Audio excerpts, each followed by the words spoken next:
శ్రీకాళహస్తిలో మళ్లీ రాజకీయాలు భగ్గుమన్నాయి. స్వర్ణముఖి నది కరకట్టపై అక్రమ కట్టడాలు తొలగించడానికి అధికారులు రంగం సిద్ధం చేశారు. వైసీపీ పార్టీకి చెందిన మాజీ ఎమ్మెల్యే చెంచురెడ్డి బంధువులు హోటల్ కూల్చేందుకు మున్సిపల్ అధికారులు జేసీబీతో వచ్చి హోటల్ ప్రహరీ గోడ కూల్చేశారు. దీంతో టౌన్ ప్లానింగ్ అధికారులను చెంచురెడ్డి అడ్డుకున్నారు. కక్ష సాధింపు చర్యలు ఏంటని అధికారులను నిలదీశారు. రూల్స్ ప్రకారం నడుచుకుంటే ముందుగా ఉన్న కట్టడాలను కూల్చి తన వద్దకు రావాలని మున్సిపల్ కమిషనర్తో వాగ్వాదానికి దిగారు. తమ సొంత భూమిలో కట్టుకున్న కట్టడాలను అక్రమ కట్టడంగా చెప్పడం సరికాదన్నారు. తమ భూమినే కరకట్ట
బ్రేకింగ్ న్యూస్ చూస్తున్నాము.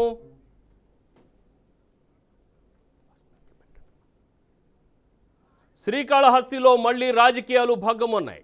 స్వర్ణముఖి నది కరకట్టపై అక్రమ కట్టడాలు తొలగించడానికి అధికారులు రంగం సిద్ధం చేశారు. వైసీపీకి చెందిన మాజీ ఎమ్మెల్యే చెంచురెడ్డి బంధువు హోటల్ కూల్చేందుకు మున్సిపల్ అధికారులు జేసీబీలతో వచ్చి హోటల్ ప్రహరీ గోడ కూల్చేశారు. దీంతో టౌన్ ప్లానింగ్ అధికారులను చెంచురెడ్డి అడ్డుకున్నారు. కక్ష సాధింపు చర్యలు ఏంటని అధికారులను నిలదీశారు. రూల్స్ ప్రకారం నడుచుకుంటుంటే ముందుగా ఉన్న కట్టడాలను కూల్చి తన వద్దకు రావాలని మున్సిపల్ కమిషనర్తో వాగ్వాదానికి దిగారు. తమ సొంత భూమిలో కట్టుకున్న కట్టడాలను అక్రమ కట్టడంగా చెప్పడం సరికాదన్నారు. తమ భూమినే కరకట్ట పేడ్ వాల్ నిర్మాణానికి ఇచ్చామని, అందుకు సాక్ష్యంగా ఇరిగేషన్ అధికారులు ఇచ్చిన నోటీసులు, భూ రికార్డులను హోటల్ యజమానులు అధికారులకు చూపించారు. చెంచురెడ్డి అనుచరులు హోటల్ వద్దకు చేరుకోవడంతో కాసేపు అధికారులకు హోటల్ యజమానుల మధ్య ఉద్రిక్తత వాతావరణం నెలకొంది. సంఘటనా స్థలానికి చేరుకున్న పోలీసులు ఇరు వర్గాలకు నచ్చజెప్పే ప్రయత్నం చేశారు. మరి ఇచ్చారా నోటీసు? ఇవ్వకుండా ఎట్లా వస్తారు మీరు? మీ పై అధికారి చెప్పి ఆడంటాడు కొట్టేస్తారు. మీరు చేసి పెట్టుకుని మీకు రిస్క్ కాదా ఇది? మీకు జాబ్ రిస్క్ కాదా? రేపు ఆయన తప్పించుకుంటాడు, నేను ఇవ్వలేదు అన్నట్టు ఏం చేస్తారు మీరు? ప్రొసీజర్ తెలీదా మీకు? ప్రొసీజర్ తెలీదా? సుప్రీంకోర్టు గైడ్ లైన్స్ తెలీదా మీకు? పేపర్లో కూడా వచ్చాయి, తెలీదా? ఎక్కడికి పెడితే అక్కడ చేసి పెట్టుకోకూడదు. కమిషనర్ గారు వచ్చినప్పుడే చేయాలి. మీరు కమిషనర్ గారు వచ్చినప్పుడే చేయాలా? చేసినందుకు చేసి మళ్ళీ కమిషనర్ గారు రావాలంటే చేసి పెట్టుకుని కొట్టేయండి అని మీకు నోటీస్ ఇచ్చారు, మీకు ఆర్డర్స్ ఇచ్చారా?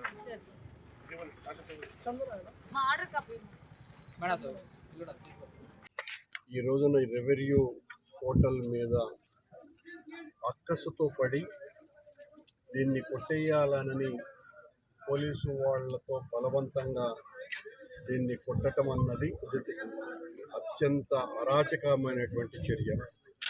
స్పష్టంగా వీళ్ళు ఏదైతే కొట్టాలని అంటున్నారో మున్సిపల్ కమిషనర్ వారు, దానికి సంబంధించి లీగల్గా పూర్తి హక్కులు ఈ హోటల్ యాజమాన్యానికి ఉండినప్పటికీ కూడా ఏమాత్రము నోటీసు ఇవ్వకుండా, అది కూడా సుప్రీంకోర్టు గత నవంబర్లోనే స్పష్టమైనటువంటి ఆదేశాలు ఇవ్వటం జరిగింది. ఇలాంటి వ్యవహారాలలో శని ఆదివారాలప్పుడు ఏ పార్టీ కూడా చర్యలు తీసుకోకూడదు అని చాలా స్పష్టమైనటువంటి ఆదేశాలు ఇచ్చినప్పటికీ కూడా చంద్రబాబు గారి ప్రభుత్వం ఈ రకంగా రాజకీయ దురుద్దేశాలు పెట్టుకొని ఇంత దుర్మార్గంగా వ్యవహరించటం అన్నది స్పష్టంగా తెలుస్తున్నది. వాళ్ళు ఎంత అరాచకంగా వ్యవహరిస్తున్నారు అన్నటువంటి విషయం, ఇంత దుర్మార్గాన్ని ఖండించవలసినటువంటి అవసరం ఉన్నది. ఇది చెంచురెడ్డి గారికో మరొకరికో సంబంధించిన వ్యక్తిగతమైనటువంటి విషయం కాదు. ఇది మొత్తం ప్రజాస్వామ్యానికే పెద్ద ఎత్తున తగులుతున్నటువంటి దెబ్బ. ఈ రోజున రెవెన్యూ పోర్టల్ మీద అక్కసుతో పడి దీన్ని కొట్టేయాలని జేసీబీ ఎత్తుకుపోయి కొట్టేయండి. సమాచారం తిరుపతి నుంచి మా ప్రతినిధి గోపీనాథ్ అందిస్తారు. గోపీనాథ్, అసలు ఏంటి కూటమి ప్రభుత్వం వచ్చినప్పటి నుంచి వైసీపీకి చెందిన నాయకులు లేదు అంటే సానుభూతి పరులకు సంబంధించిన కట్టడాలను వ్యాపార సమూహాలను కూల్చేసే ప్రయత్నం చేస్తున్నారని చెప్పేసి ఒక ఆరోపణ ఉంది. ఇక్కడ అన్నీ సక్రమంగానే ఉన్నా కూడా కూల్చేస్తున్నారు అని ఒక ఉద్రిక్త వాతావరణం కూడా అక్కడ ఏర్పడింది. ఎలా చూడాలి? రామారావు గారు మీరు అన్నట్టుగానే శ్రీకాళహస్తిలో ఒక్కసారిగా అంటే ఇది పొలిటికల్ వారుగానే మనం చెప్పుకోవచ్చు. ఎందుకంటే కూటమి ప్రభుత్వం అధికారులకు వచ్చిన తర్వాత అంటే కొన్ని అక్రమ కట్టడాలను అయితే అధికారులు కూల్చివేయడం జరిగింది. అయితే తాజాగా అంటే కాస్త కొద్ది రోజులు గ్యాప్ ఇచ్చిన తర్వాత ఇవాళ ఉదయం నుంచి కూడా పెద్ద ఎత్తున అంటే స్వర్ణముఖి నదికి సమీపంలో ఉన్నటువంటి అక్రమ కట్టడాలంటూ కూడా వాటిపైన కొరడా జుల్పించడానికి భారీ ఎత్తున జేసీపీల సహాయంతో అధికారులు అదేవిధంగా పోలీసులు చేరుకోవడం జరిగింది. ఇదే సందర్భంలోనే స్థానికంగా ఉన్నటువంటి చెంచురెడ్డికి సంబంధించినటువంటి వాళ్ళకి సంబంధించినటువంటి హోటల్ కి సంబంధించినటువంటి ప్రహరీ గోడను కూల్చివేయడం జరిగింది. అయితే ఒక్కసారిగా విషయం తెలుసుకున్నటువంటి స్థానికులు అంటే ఆ సంబంధించిన హోటల్ యజమాని చెంచురెడ్డితో పాటు వాళ్ళ అనుచరులు వీళ్ళందరూ కూడా పెద్ద ఎత్తున అక్కడ చేరుకున్నారు. అదేవిధంగానే గతంలో మాజీ ఎమ్మెల్యే బియ్యపు మధుసూదన్ రెడ్డి కూడా అక్కడికి చేరుకుని ఆయనకు సంబంధించినటువంటి బంధువులు కాబట్టి చెంచురెడ్డి కూడా పెద్ద ఎత్తున అంటే ఆగ్రహం వ్యక్తం చేయడం జరిగింది అధికారులకు వ్యతిరేకంగా. అంటే స్థానికంగా అంటే ఎవరు కూడా ఇది అక్రమ కట్టడాలు అయితే మీరు ముందుగా ఎందుకు నోటీస్ ఇవ్వలేదు, నోటీసులు ఇవ్వకుండా ఇవాళ సెకండ్ సాటర్డే రేపు ఆదివారం నేరుగా వచ్చి ఉద్దేశపూర్వకంగానే ప్రహరీ గోడను ఎట్లా మీరు కూలుస్తారు మేము అంటే అంటూ కూడా పెద్ద ఎత్తున ఆగ్రహం వ్యక్తం చేయడం జరిగింది. అదేవిధంగానే అక్కడ ఉన్నటువంటి సిబ్బంది పైన కూడా ఇక్కడ నుంచి ముందు వెళ్ళిపోవాలి మీరు, లేదంటే తన పైన జేసీపీ తన పైన పోనిచ్చి దాని తర్వాత ఈ కట్టడాలను కూల్చేయనట్టు కూడా బిఎఫ్ మధుసూదన్ రెడ్డి ఒక రకంగా ఆగ్రహం వ్యక్తం చేశారు. అంటే ఇంత విచక్షణ రహితంగా అధికారులు ప్రవర్తిస్తారా?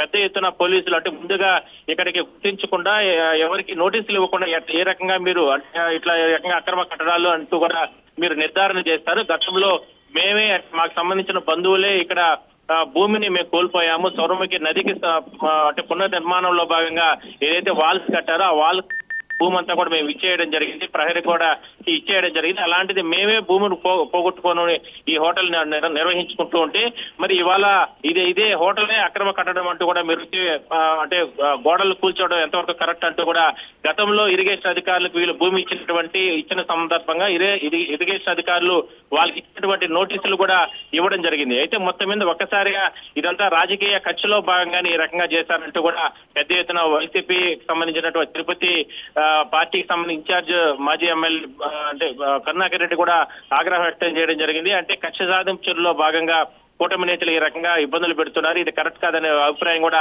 ఆయన వ్యక్తం చేయడం జరిగింది. అయితే ఒకసారి విషయం తెలుసుకున్న వెంటనే కరుణాకర్ రెడ్డి గారు కూడా అక్కడికి వెళ్లి నేరుగా మొత్తం పరిస్థితిని పరిశీలన చేశారు. భవిష్యత్తులో ఇలాంటి ఘటనలు కానీ రిపీట్ చేస్తే మాత్రం మేము ఖచ్చితంగా న్యాయ పోరాటం చేస్తామంటూ కూడా ఆయన కూడా ఆగ్రహం వ్యక్తం చేయడం. మొత్తం మీద ఇవాళ ఉదయం నుంచి కూడా పెద్ద ఎత్తున అక్రమ కట్టడాలు కూల్చేస్తున్నామంటూ కూడా అంటే స్థానికంగా ఉన్నటువంటి కమిషనర్ తో పాటు అధికారులు పెద్ద ఎత్తున మున్సిపల్ అధికారులు అక్కడ చేరుకోవడంతో రెండు పార్టీల మధ్యన ఉధృత వాతావరణాన్ని చోటు చేసుకోవడం జరిగింది. అయితే ఇది రాజకీయ కక్ష సాధింపులో భాగంగా ఇలా చేశారంటూ కూడా పెద్ద ఎత్తున వైసీపీ మాత్రం ఆరోపణలు అయితే చేయడం జరిగింది. రామారావు గారు, ప్రభుత్వం ఎన్నికల సందర్భంగా అంటే తెలుగుదేశం ప్రస్తుతం కూటమి ప్రభుత్వము ఎన్నికల్లో ఇచ్చిన హామీలను నెరవేర్చలేని పరిస్థితిలో ఉంది కాబట్టే దాన్ని ప్రజల్లో చిన్నగా వస్తున్న ఈ వ్యతిరేకతని మూటగట్టుకోకుండా ఉండటం కోసము, దృష్టి మరల్చడం కోసము ఈ ప్రయత్నం చేస్తున్నారు.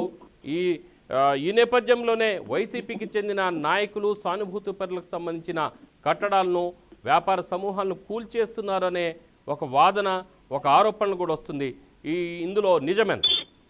అంటే ఖచ్చితంగా, అంటే ఎందుకంటే అధికారం మార్పిడి జరిగిన తర్వాత చాలా ప్రాంతాల్లో గతంలో వైసీపీ హయాంలో జరిగినటువంటి అక్రమాలకు సంబంధించి కొన్ని కట్టడాలు కూల్చివేతలు, దాని తర్వాత చర్యలు ప్రభుత్వం తీసుకోవడం జరిగింది. అయితే ఇక్కడ కాళహస్తిలో కూడా ప్రభుత్వం ఏర్పాటు, అంటే కూటమి ప్రభుత్వం అధికారంలోకి వచ్చిన తర్వాత చాలా ప్రాంతాల్లో అప్పటికే ఆకుపైడి ఉన్నటువంటి అక్రమ కట్టడాలని కూడా అధికారులు కూల్చివేశారు. దాని తర్వాత ఇవాళ ఉదయం నుంచి కూడా స్వర్ణముఖి నదీ తీర ప్రాంతాలు, ఎందుకంటే మనం చూస్తాం గత వారం 10 రోజుల నుంచి కూడా పెద్ద ఎత్తున భారీ వర్షాలు వస్తున్నాయి. మరి స్వర్ణముఖి నదీ తీర ప్రాంతాల్లో అక్రమ కట్టడాలు చాలానే ఉన్నాయి. అందులో భాగంగా ఈ కట్టడాలకు సంబంధించి, ఈ హోటల్కి సంబంధించినటువంటి వ్యవహారంలో అంటే అంటే అంటే వాళ్ళకి మించినటువంటి, అంటే స్వర్ణముఖి నదీ తీరం వరకు కూడా కట్టడాలు కట్టేసిన దాని వల్లనే మేము ప్రహరీ గోడ కూల్చాము, దీనికి నోటీసులు ఇవ్వాల్సిన అవసరం లేదు, ఆల్రెడీ వాళ్ళు అంటే మించికి, అంటే వాళ్ళకున్న భూమి కంటే ఎక్కువగా ఆక్యుపైడ్ చేసి కట్టారు, అందువల్లనే మేము ప్రహరీ గోడ కూల్చివేయడం జరిగింది, దానికి నోటీసులు ఇవ్వాల్సిన అవసరం లేదు, ఇది ఆల్రెడీ ప్రభుత్వ భూమి, మున్సిపల్ కి సంబంధించినట్టు భూమి కాబట్టి మేము కూల్చివేస్తామంటూ కూడా అధికారులు చెప్తారు. ఎవరికి కూడా ఎక్స్ప్లెనేషన్ ఇవ్వాల్సిన అవసరం లేదు, నోటీసులు కూడా ఇవ్వాల్సిన అవసరం లేదు. వాళ్ళు చేసిన తప్పు, ఆ తప్పును ఇవాళ సరిదిద్దుకునే ప్రయత్నంలో భాగంగా అంటే ప్రభుత్వం పైన, లేదంటే ప్రభుత్వ అధికారుల పైన రుద్దే ప్రయత్నం చేస్తున్నారంటూ కూడా అధికారులు కూడా చెప్పడం జరిగింది. సో మొత్తం మీద మాత్రం ఒక ఉద్రిక్త వాతావరణం చోటు చేసుకోవడం జరిగింది. ఒకసారిగా చెంచురెడ్డికి సపోర్టెడ్ గా మాజీ ఎమ్మెల్యే బిఎఫ్ మధుసూదన్ రెడ్డి కూడా అక్కడికి వచ్చి అధికారులు తీరు బట్టి ఆగ్రహం వ్యక్తం చేశారు. మొత్తం మీద ఇది రాజకీయంగానే కక్ష సాధింపులో భాగంగానే అంటూ కూడా వైసీపీ చెప్తుంది. రామారావు గారు.